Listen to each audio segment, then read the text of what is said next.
does work on Insure Tennessee continue now during the off season, or is it kind of on the back burner? Well, I mean, it continues in the sense, again, that we still think it's the right idea. Okay, we think it's a plan that'll insure 280,000 Tennesseans. Won't cost Tennessee a dime, and I get a little frustrated when I keep saying, we're worried about the cost of the state of Tennessee. It won't cost us a dime, and that we can get out of anytime we want.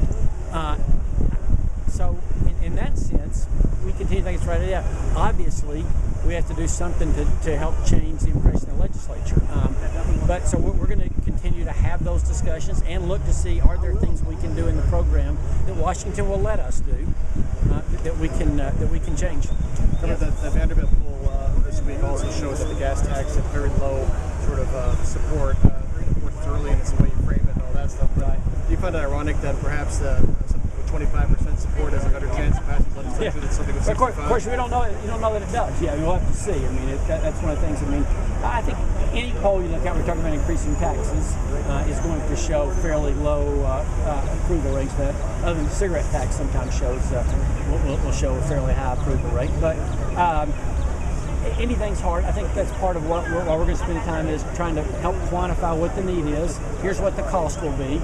But we'll also make certain with the legislature that this is something we're going to do together. This is obviously not something we can get done by ourselves. So public opinion is sort of independent from some of these decisions? No, I don't think. I mean, obviously, you always want to do the right thing. I mean, you start with what's the right thing to do. That's numbers 1 through 5. Public opinion obviously helps sell it. Like I said, again, I think my hope, one of the things I hope to see in the summer is that when people are out around their districts, they'll see that the people of Tennessee really do want Insure Tennessee back. What do you think of the idea, Ramsey was talking, he doesn't think that anything's going to happen or should happen until 2016 with a new president? Well, I mean, that's obviously one view. I think the thing to think about there is, and Lieutenant Governor Ramsey and I have had these conversations, number one, we have a new president. It still depends on what happens in Congress if the law is going to get changed. We've had Republican presidents before who could have given us block grants and haven't. So it's not like that's a brand new idea. We've tried that for years in the state of Tennessee.